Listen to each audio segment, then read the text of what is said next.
Hello guys, ഞങ്ങളിവിടെ മാൾട്ടയിൽ വന്നിട്ട് ആകെ 14 ദിവസമായുള്ളൂ കേട്ടോ. നമ്മുടെ കയ്യിൽ കാർഡും കാര്യങ്ങളൊന്നും ഇല്ലാത്തതുകൊണ്ടാണ് നമ്മൾ കൂടുതൽ വ്ളോഗ്സൊന്നും നിങ്ങളുടെ മുന്നിലേക്ക് എത്തിക്കാത്തത്. കാർഡൊക്കെ കിട്ടിക്കഴിഞ്ഞാൽ നമുക്ക് എവിടെ വേണമെങ്കിൽ പോകാം കേട്ടോ. അപ്പോൾ നല്ല അടിപൊളി വീഡിയോസ് ആയിട്ട് നിങ്ങളുടെ മുന്നിലേക്ക് വരുന്നതാണ്. ഇന്ന് നമ്മൾ പോകുന്നത് ബിർക്കർക്കാരയിലുള്ള വെനസ്ഡേ മാർക്കറ്റിലേക്കാണ്. ഞങ്ങളിവിടെ എത്തിയപ്പോഴേക്കും ഏകദേശം 10:45 അതുകൊണ്ട് തന്നെ ഇവിടുത്തെ ഷോപ്സുകളെല്ലാം ഏകദേശം അടച്ചിട്ടുണ്ടായിരുന്നു ഗൈസ്. പിന്നെ കുറച്ച് നേരം അതിലൂടെയൊക്കെ ഓരോന്ന് കണ്ട് നടന്നു. ഞങ്ങൾ പ്രതീക്ഷിച്ച പോലെ ഒന്നും ഞങ്ങൾക്ക് ഇവിടെ നിന്ന് മേടിക്കാൻ പറ്റിയില്ല. കാരണം വെജിറ്റബിൾസിൻ്റെ ഷോപ്പൊക്കെ നേരത്തെ അടച്ചു പോയിട്ടുണ്ടായിരുന്നു. പിന്നെ കുറച്ച് ഷൂസിൻ്റെയും പിന്നെ ഡ്രസ്സിൻ്റെയും അങ്ങനെയുള്ള ഷോപ്സൊക്കെ ഉണ്ടായിരുന്നല്ലോ, അതൊക്കെ നല്ല അഫോർഡബിൾ ആയിരുന്നു കേട്ടോ. പക്ഷേ അവിടെ നിന്നൊന്നും ഞങ്ങൾക്ക് മേടിക്കാൻ പറ്റിയില്ല. അതുകൊണ്ട് തന്നെ ഞങ്ങൾ അത് കഴിഞ്ഞ് നേരെ പോയത് പാമ സൂപ്പർ മാർക്കറ്റിലോട്ടാണ്. അവിടെ പോയിട്ട് ഞങ്ങൾ തേങ്ങ മേടിച്ചു. തേങ്ങയ്ക്കൊക്കെ അത്യാവശ്യം 10 യൂറോ എങ്ങാണ്ട് ഉണ്ടായിരുന്നു കേട്ടോ. പക്ഷെ നമുക്ക് ആവശ്യമായിരുന്നതുകൊണ്ട് അത് മേടിച്ചു. അത് മേടിച്ച് ഇങ്ങനെ നടന്നപ്പോഴാണ് ദേ കിടക്കുന്ന ഈ ഒരു സാധനം. അതേ ഗൈസ്, നമ്മുടെ നാട്ടിലെ റോസാപ്പൂ ഇത് കഴിക്കാൻ പറ്റുന്നു 8.25 യൂറോ. ഇവിടെയുള്ള ആളുകളൊക്കെ ഇത് മേടിക്കുന്നുണ്ടായിരുന്നു കേട്ടോ. ഇവരുടെ സൗന്ദര്യത്തിൻ്റെ രഹസ്യം ചിലപ്പോൾ ഇതൊക്കെ ആയിരിക്കും.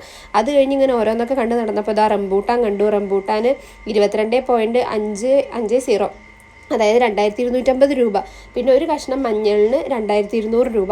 അതൊക്കെ ഇങ്ങനെ കണ്ട് ഞങ്ങളിങ്ങനെ ഓരോരോ സാധനങ്ങളൊക്കെ നോക്കി നടന്ന് കണ്ട് ഞങ്ങൾക്ക് വേണ്ട സാധനങ്ങളൊക്കെ അത്യാവശ്യം ഞങ്ങൾ ഇവിടെ നിന്ന് മേടിച്ച് കഴിഞ്ഞ് നേരെ പോയത് KFCയിലോട്ടാണ്. അവിടെ പോയി വയറും നിറച്ച് കുറച്ച് നേരം അവിടെ ഇരുന്ന് സംസാരിച്ച് ഞങ്ങൾ നേരെ റൂമിലോട്ട് വന്നു. അപ്പോൾ അത്രയൊക്കെയുള്ളൂ ഗൈസ് ഇന്നത്തെ video. Thank you so much.